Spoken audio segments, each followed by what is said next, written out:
Well, welcome back to the Backpacking Psychonaut. In today's episode, we're going to discuss the meaning of life. So, this 24-year-old lad who is currently recording this in his parents' bedroom, working at Marks and Spencer's, knows the meaning of life. So, tune in, take some notes, and some wisdom is about to be dropped. But getting into the episode, I want to discuss the various forms of meaning that certain philosophies and religion have attached to the meaning of life, and I want to kind of dispel some of the myths about the meaning of life, but also give you my honest answer on what I think the meaning of life is and how to actually get to that point. Obviously, I'm someone who has not achieved my own meaning of life and I'm still trying to figure it out. So this is just my opinion, but this is based off all the reading I've done, all the meditating I've done, and all the self-development I've done up until the age of 24. Obviously, I'm very new to all this sort of stuff. I have very limited life experience, but I still have a certain ability to articulate my thoughts. I think it's worth listening to. So yeah, hopefully you get a lot of value from this episode. So my idea of the meaning of life and what I think a massive misconception is that we attach some esoteric idea to what is the meaning of life. We tend to think that there is some concrete inherent meaning in life that we all need to attain, we all need to strive towards. And for me, this is a bit delusional. It's a bit illusionary because we all have different experiences of consciousness. Like, you really think how you've grown up, all the past traumas you've experienced, all the mental narratives and stories you tell yourself, all the jobs you've had, everything you've done in your life, and all the people you spoke to, and your cultural upbringing has all accumulated in your conscious experience of what it's like to be a human. Now imagine that, your experience, times 8 billion, but in different scenarios, different mental upbringings, different mental afflictions, different cultural upbringings. So we've all got this different experience of consciousness. So to think that we're all going to inherently have the same meaning of life, we're all going to want to align with the same thing, is a bit naive. So I think the perfect way to look at life is that we've all got different goals, we've all got different values, we've all got different programming from culture, society, our parents. So the meaning of life is going to be individualized. It's going to be personal to you or me. We're going to have different meanings. So this comes to my first real topic I wanted to speak on, which was Viktor Frankl's Man's Search for Meaning. And this has been a huge insight into the meaning of life for me recently, as I was a bit lost a couple of weeks ago, maybe just pursuing instant gratification, kind of feeling very nihilistic in the sense where I didn't feel like I was doing anything purposeful, and I feel like I'm slowly getting back on track again. But one thing I noticed in this stage of my development, which was this cycle of a rut I was stuck in, was that I couldn't find any purpose, I couldn't find any drive, there was no bigger meaning to the things I was doing. And luckily, I had a conversation with Maxi, which was my last podcast. If you've not listened to it, it's an amazing podcast, definitely worth listening to. I had a conversation with him, and he brought up Viktor Frankl's Man's Search for Meaning, which is a book I've read beforehand. And for those that don't know this book, Viktor Frankl's Man's Search for Meaning is about a psychoanalyst and a psychotherapist who was in the 1930s, 40s, and he was working in a psychiatric ward. And at the time, the World War was breaking out, and he was in Poland. So obviously, Poland got invaded by the Nazis and also got invaded by the Soviet Union. So they were like the worst of the both. And he had a chance to flee to America to go and study psychiatry or whatever he was doing. But he chose to stay with his family. And if this was going to happen, if they were going to go and get stuck in the concentration camps, it was going to happen together. So he stayed with his parents, and eventually they got caught and they got sent to Auschwitz. So as he was going into Auschwitz, he lost all of his family, he lost his wife, he lost everyone he knew, and he got sent into the bottomless pit of human suffering. Whatever your suffering is, multiply that by 10 million is what was happening in Auschwitz. They had everything taken away from them. They had their food, they had even their identity. They were subscribed numbers, so they no longer had a name. They were known as numbers, prison numbers. They had no clothes, they had no food, they had barely any shelter. And he had to stay in Auschwitz in the concentration camps for 3 years at the peak of human suffering. And his whole goal was that he had a manuscript in his pocket when he first went in, which was the descriptions of his therapy that he was cultivating from the teachings of the psychoanalytical theory of like Freud, Jung. He's kind of an abstract of that. And he had his own idea of what was his own therapy, which was called logotherapy. And he had a manuscript in his pocket as he went into Auschwitz, but it got taken away from him because obviously the guards don't let you keep anything. So his whole goal to survive Auschwitz was to potentially see his wife again and to get his teachings of logotherapy and his revolutionary way of seeing the mind out to the world.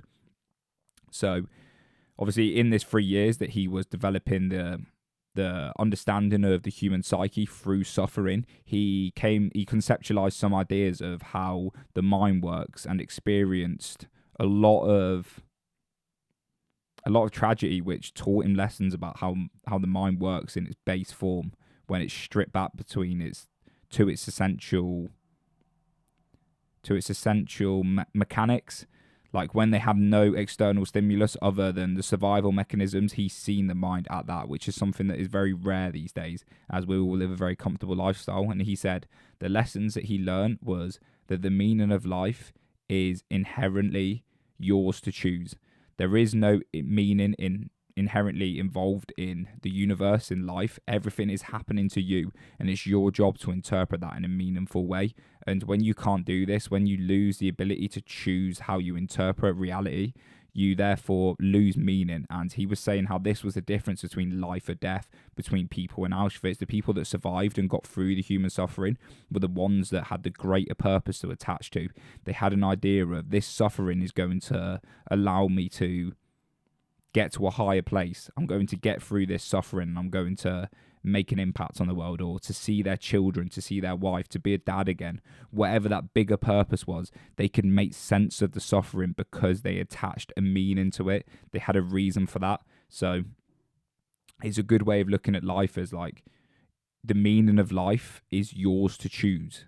You have to have the ability to garner your own perception of what is happening and make correlating choices from that. You can't just give into some esoteric idea of what is life, because if you're constantly searching and pursuing for something out there, you're not going to find it. Your job is to perceive what is happening, and perceive what is happening in a meaningful manner. So the meaning of life is your ability to choose. And when I kind of read that from Viktor Frankl, it really gave me a wake up call. It's like me going to work, me experiencing this little bit of anxiety, me being a little bit depressed, all don't inherently mean anything. They're just sensations in my conscious experience. It's just sensory perceptions that are firing off certain neurons in my brain and making certain substances and chemicals that are going off, which make me feel something. The idea of that feeling and that scenario being suffering or being unhelpful or being dissatisfactory, that's my narrative I'm telling around that story, around that scenario, around that thing happening. It's all a narration. So it's in my ability to choose how I perceive these scenarios. So recently, when I've been going into work, when I've been experiencing some anxiety, I'm trying to frame it in a different way. It's like, this is me developing. This is serving a greater purpose, which is me getting to where I want to go. And that is the meaning of life. It's trying to interpret suffering in a way that's meaningful to you, and that's your choice. There is no esoteric conception that you need to reach for. It's your choice. It's your ability to say, how do you want to perceive this suffering?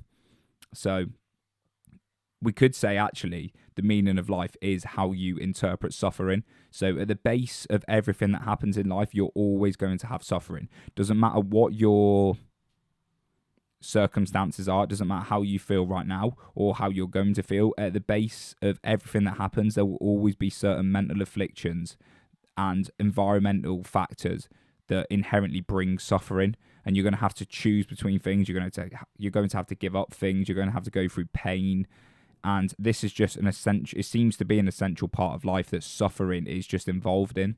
So you need to learn to interpret that suffering in a meaningful way, and that is the meaning of life by what Viktor Frankl said. There are many other ways we can define the meaning of life. So let's go on to another theory, which we could just look at it as really like biological and evolutionary, to the point where the meaning of life is just to pass on our genes. So it's to survive and pass on our genes. We could say that we are just a process of natural selection. from billions of years, let's say 3.5 billions of years, when the first amoeba, the first like single cell organism was there. We have just been on this unbroken chain of reproduction and reproduction, which has led us here. And in that is actually no meaning attached other than cells reproducing and passing on their genes. That's all we could be. We could just be the whole goal of the human species, and everything that's on planet Earth is just to continuously pass on their genes. But unfortunately, we are humans with minds who can conceptualize this, and with the ability to think about our thoughts, we have got the cerebral horsepower to bring up narratives around this evolution. So I think that's a very unhelpful way of looking at the mind, because or life, because if we're just seeing it as all we've got to do is pass on our genes, but then we're dealing with anxiety and depression when we're talking to people, it doesn't give us any inherent meaning to any of that. It doesn't make it any less bearable. Whereas I think if you look at Viktor Frankl's way of looking at the mind, where we find meaning in suffering, I think you can find the mental afflictions that you deal with and the anxiety and the perpetual state of depression that you're in. You can find meaning in that, and you can find hope. Whereas if you look at it from a very biological point of view of we're just here to pass on our genes, I think you're going to struggle to get through the hard times, because it can feel like there's no satisfactory in it. I hope that makes sense. But there's another way, what people subscribe as a meaning of life is that there is no meaning of life other than to pass on your genes. And that's a very evolutionary way of looking at the mind and the body, which, to be fair, does make sense, because we are a process of natural selection. But I think there is something greater to grasp with this as a bigger idea. So the next one is, and this is one I actually can agree with to a certain extent. I think there's various meanings of life, and it's hard to decipher which one's important.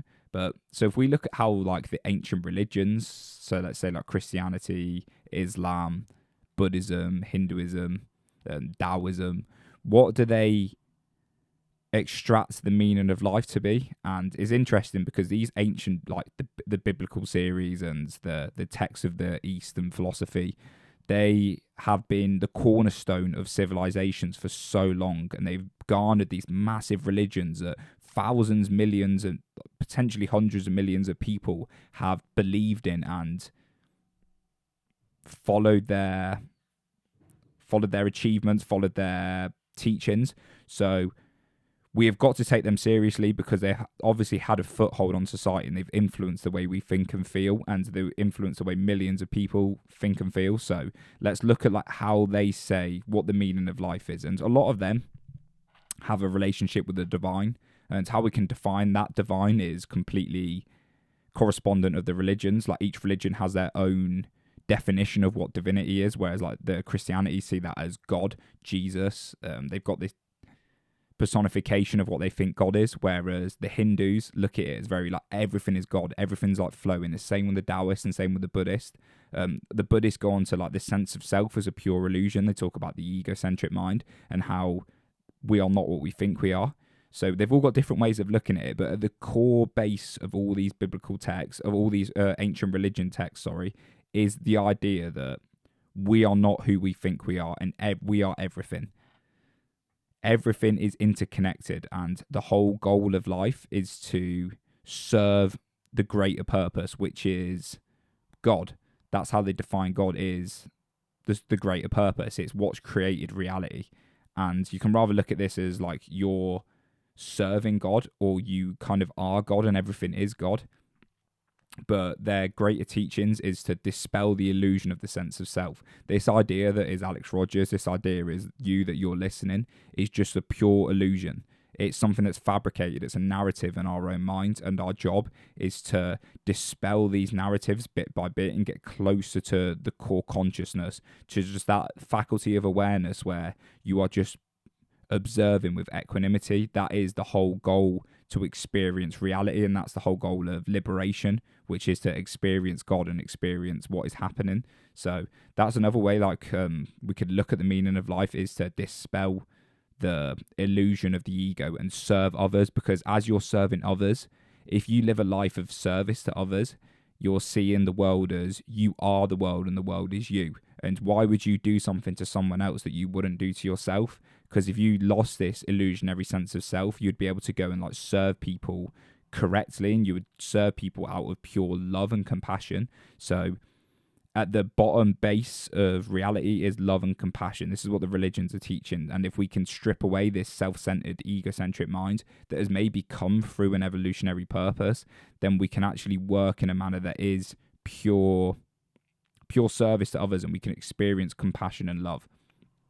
So there's another way you can subscribe to the religions. And with the religious texts, like I've been reading the Bhagavad Gita on and off for the last, let's say, year, and it gives you a tool book of how the mind works. These ancient mystics that have written these religious texts, they have spent a long time through thousands and thousands of years of passing on ancient wisdom and observing the mechanics of consciousness. They have really found a tool book to how you can utilize different methods of controlling and overcoming your own mind.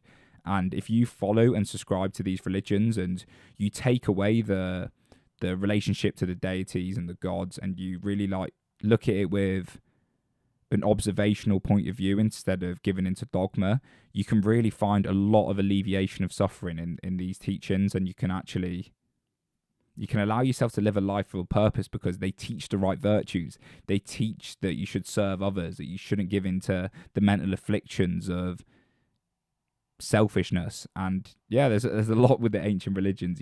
I would recommend starting with the Bhagavad Gita. It's a very different way of thinking about the mind. The Eastern and the West philosophies have, or the ancient religions have different ways of conceptualizing the mind through. We have different languages, that makes a massive difference, but also just different cultures and experiences. But I'd recommend the Bhagavad Gita. I think it's a really good read. But you could read the Bible, the Quran. Any of them will have a lot of good value for you to try and find some sort of meaning in life.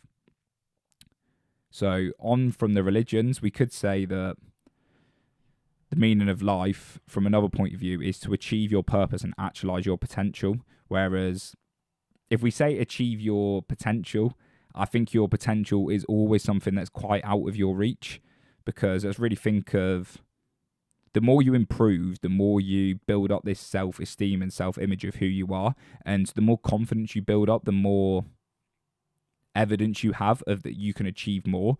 Your standards start becoming more and more of yourself. You start realizing and actualizing more of your potential, and your potential moves up a barrier because you're like, I've achieved this, now I can achieve this. And that is the nature of the mind, is to constantly be on this hedonic treadmill of the next thing, which isn't always a bad thing because it's what forces you to grow and improve. And it could be that you have this greater purpose. You could really want to serve the world. For me, it's like this podcast is quite important for me. It's obviously not my greatest purpose, otherwise I'd be a lot more consistent with it. But at the moment, it's one of the only purposes I have in life, is to do this podcast, to share my thoughts and my wisdom to the world and hopefully learn things in return. So that could be your meaning for life, is just to follow your purpose, whatever that thing that gets you excited, whatever that thing is that you find exciting and thrilling to study, to learn about, to teach.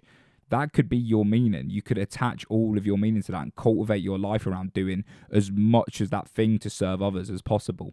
And through that, you can start actualizing different parts of your potential. You can learn how to manage the body, the mind. So let's say if you want to go on this journey of self-actualization, you can really start to improve different aspects of your life and start achieving this greater purpose, which it can be as simple as having a family. Like, say you want to have a family in the future, you want to have kids, you want to have a wife.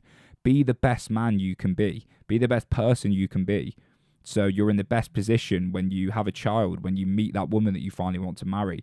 Like, just working on yourself now, that can be your purpose to eventually achieve the goal of having a family. It could be that you want massive financial success for whatever reason you want. It can be material. It can be you just want to have nice cars, or you want to have a nice house, whatever it may be. But your goal is that is your purpose, and that's your meaning in life. And that's what I mean, how life is, going back to the point of Viktor Frankl, life is very flux in its meaning. Like, we have the ability to choose what is the meaning of life, and we need to strip back the programming of what we are told the meaning of life is. And we need to find what's truthful and purposeful to us. I think a lot of people think that the meaning of life is a load of money, is the material goals, is having loads of the social status. But I really think if you're the tendency of your mind is to think that way, I would really suggest that you do some deep journaling and really figure out where are them thoughts coming from, and do a lot of observation and feel like and understand why you have that certain worldview and why you have that understanding of what is the meaning of life. Why do you think the material goals are important? Because I think a lot of it comes from the societal programming of we are born into a system where we think that material goals at all costs. We need to have money. We need to have finances. We need to have hot women, blah, blah, blah. All this. You need to be sleeping around doing all this. That is what gets pushed and is promoted in our society. So we tend to think that that is what is important. But how much of that gives you actual fulfillment and peace? So I would really question the preconceived judgments you have about life and what the meaning is, and try and strip it back to something that feels good for you, that's something that is purposeful, something that like drives you to want to improve. Because it's normally, I find in times when I find meaning and when I feel purposeful, it's when I'm serving others. So I went and helped a client today in the gym just for free, just because I wanted to, and I've known him for a while anyway. And I felt so purposeful in there. I was literally in the gym and I was just present. I was enjoying it and I was having a laugh with him. We was lifting weights, showing him how to do the exercises, having a good chat. And for me, that I didn't look at the time. I didn't question what I was doing. I didn't question if this was purposeful. Time flew by and I was having a good time. I felt meaningful in that moment. So I think the moment you think about the meaning of life, you are not doing something that is meaningful to you. When you are fully doing something that's meaningful to you, you are anchored in the present moment. And we could actually say there is no inherent meaning of life. If you're looking for a meaning, that's because you're not anchored in the present moment. And when you do things that get you in the flow state, that get you in the present moment, that is when you're doing something meaningful. And that's a good sign that you are on the right track doing something that is aligned with your purpose. And it's that flow state. Once you're in that flow state, you don't think about things, you just do. And this comes back to the Taoist principle of like effortless action, Wu Wei. That is called Wu Wei, which translates to effortless action. And they say how you should just flow with life. And life is always meaningful because life is kind of happening to you. And sometimes you just got to step out your own way and get in the flow state and do things from a natural sense. The moment we attach this logical mind to things is the moment we try and conceptualize what is the meaning of life. But why do I would question, and this is to me because I'm always trying to find what is the meaning in the things I'm doing. I would question to myself and think, why do I need to attach meaning to this? Can this not be enough? What is happening right now is what is happening right now. The present moment is the only thing that exists. So why have I got to conceptualize these thoughts and these frameworks with this logical mind to something that is happening? Because I don't change what happens to me. What happens to me is what happens to me. So why have I got to try and make sense of that? Why can't I just let that happen? And that could be counterproductive because you might just let life happen to you, but who's to say that the universe isn't conspiring to help us? Who's to say the universe isn't just playing out and we are just part of this cosmic intelligence that is defining our path?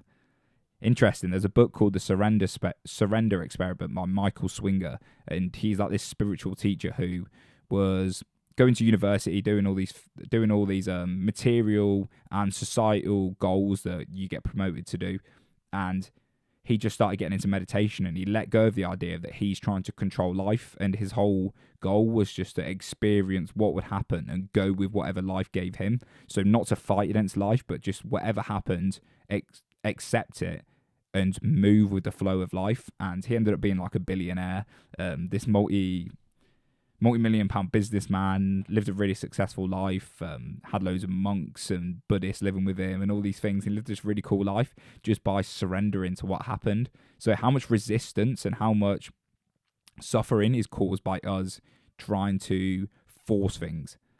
I went on a bit of a tangent there, but yeah, the meaning of life is a difficult one, boys. I'm not going to lie. I haven't figured it out yet. I'm guessing I might never not figure it out. There might be nothing to figure out. But that's my 2 pence on the meaning of life. So I hope you all enjoyed this 24-minute episode of me waffling a load of bollocks. There is an episode that might be dropping before this, actually, with my friend Jerome, who I met at a networking event, and it was really interesting. We talked a lot about anxiety, the narratives around anxiety, and yeah, I thought it was super interesting. So yeah, I hope you all enjoyed this episode, people, and I'll see you all in the next one.